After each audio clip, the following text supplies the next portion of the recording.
വചനോദയം.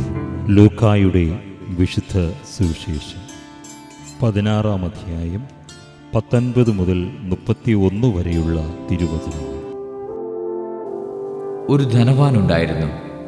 അവൻ ചെമന്ന പട്ടും മൃദുല വസ്ത്രങ്ങളും ധരിക്കുകയും എന്നും സുഭിക്ഷമായി ഭക്ഷിച്ച് ആനന്ദിക്കുകയും ചെയ്തിരുന്നു. അവൻ്റെ പടിവാതിൽക്കൽ ലാസർ എന്നൊരു ദരിദ്രൻ കിടന്നിരുന്നു. അവൻ്റെ ശരീരം വ്രണങ്ങൾ കൊണ്ട് നിറഞ്ഞിരുന്നു. ധനവാന്റെ മേശയിൽ നിന്ന് വീണിരുന്നവ കൊണ്ട് വിശപ്പടക്കാൻ അവൻ ആഗ്രഹിച്ചു. നായ്ക്കൾ വന്ന് അവൻ്റെ വ്രണങ്ങൾ നക്കിയിരുന്നു. ആ ദരിദ്രൻ മരിച്ചു. ദൈവദൂതന്മാർ അവനെ അബ്രാഹത്തിൻ്റെ മടിയിലേക്ക് സംവഹിച്ചു. ആ ധനികനും മരിച്ച് അടക്കപ്പെട്ടു. അവൻ നരകത്തിൽ പീഡിപ്പിക്കപ്പെടുമ്പോൾ കണ്ണുകൾ ഉയർത്തി നോക്കി. ദൂരെ അബ്രാഹത്തെയും അവൻ്റെ മടിയിൽ ലാസറിനെയും കണ്ടു.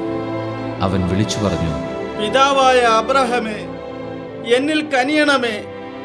തൻ്റെ വിരൽത്തുമ്പ് വെള്ളത്തിൽ മുക്കി എൻ്റെ നാവ് തണുപ്പിക്കാനായി ലാസറിനെ അയക്കണമേ.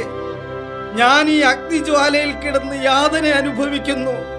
അബ്രാഹാം പറഞ്ഞു, മകനെ, നീ ഓർമ്മിക്കുക, നിനക്കു ജീവിതകാലത്ത് എല്ലാ സുഖ സൗകര്യങ്ങളും ലഭിച്ചിരുന്നു. ലാസറിനു കഷ്ടതകളും. ഇപ്പോൾ അവനിവിടെ ആനന്ദിക്കുകയും നീ വേദന അനുഭവിക്കുകയും ചെയ്യുന്നു.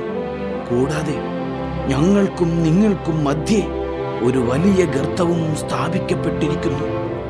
ഇവിടെ നിന്ന് നിങ്ങളുടെ അടുത്തേക്കോ അവിടെ നിന്ന് ഞങ്ങളുടെ അടുത്തേക്കോ വരാൻ ആഗ്രഹിക്കുന്നവർക്ക് അത് സാധിക്കയില്ല. അപ്പോൾ അവൻ പറഞ്ഞു, പിതാവേ, അങ്ങനെയെങ്കിൽ ലാസറിനെ എൻ്റെ പിതൃഭവനത്തിലേക്ക് അയക്കണമേ എന്ന് ഞാൻ അപേക്ഷിക്കുന്നു. എനിക്ക് 5 സഹോദരന്മാരുണ്ട്. അവരും പീഡകളുടെ ഈ സ്ഥലത്ത് വരാതിരിക്കേണ്ടതിന് അവൻ അവർക്ക് സാക്ഷ്യം നൽകട്ടെ. അബ്രാഹാം പറഞ്ഞു, അവർക്ക് മോശയും പ്രവാചകന്മാരും ഉണ്ടല്ലോ, അവരുടെ വാക്കു കേൾക്കട്ടെ. ധനവാൻ പറഞ്ഞു, പിതാവായ അബ്രഹാമേ, അങ്ങനെയല്ല. മരിച്ചവരിൽ ഒരുവൻ ചെന്ന് പറഞ്ഞാൽ അവർ അനുതപിക്കും. അബ്രാഹാം അവനോട് പറഞ്ഞു, മോശയും പ്രവാചകന്മാരും പറയുന്നത് അവർ കേൾക്കുന്നില്ലെങ്കിൽ മരിച്ചവരിൽ നിന്ന് ഒരുവൻ ഉയർത്താലും അവർക്ക് ബോധ്യമാവുകയില്ല. വചന വിചിന്തനം. സമ്പത്ത്, അനുകമ്പ, നമ്മുടെ പ്രവർത്തനങ്ങളുടെ അനന്തരഫലങ്ങൾ എന്നിവയെ സ്പർശിക്കുന്ന വചനഭാഗമാണിത്. യേശു നമുക്ക് 2 കഥാപാത്രങ്ങളെ പരിചയപ്പെടുത്തുന്നു. ആഡംബരത്തിൽ ജീവിച്ചിരുന്ന ഒരു ധനികനും മേശയിൽ നിന്ന് വീണിരുന്നവയെ കൊണ്ട് വിശപ്പടക്കിയ ലാസറും. അവരുടെ ജീവിതങ്ങൾ തമ്മിലുള്ള തീവ്രമായ വൈരുദ്ധ്യം സമൂഹത്തിൽ ഇന്നും നിലനിൽക്കുന്ന അസമത്വത്തെ എടുത്തു കാണിക്കുന്നു. സഹചരുടെ സാമൂഹിക സാമ്പത്തിക അവസ്ഥ പരിഗണിക്കാതെ അവരോട് അനുകമ്പയും കരുതലും നൽകുന്നവരാകണം. മരണശേഷം ലാസർ അബ്രഹാത്തിൻ്റെ അരികിലും ധനികൻ പീഡനങ്ങളിലേക്കും എത്തുന്നതായി കാണുന്നു. ജീവിച്ചിരിക്കുമ്പോൾ നമുക്ക് മറ്റുള്ളവരുമായുള്ള ബന്ധത്തെ ആശ്രയിച്ചായിരിക്കും ദൈവവുമായുള്ള ബന്ധത്തിൽ എത്തിച്ചേരുന്നത്.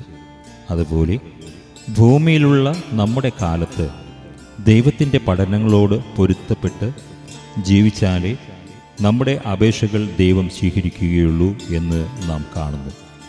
മറ്റുള്ളവരെ അനുഗ്രഹിക്കുവാൻ നാം നമുക്ക് ലഭിച്ച അനുഗ്രഹങ്ങൾ ഉപയോഗിക്കുന്നുണ്ടോ?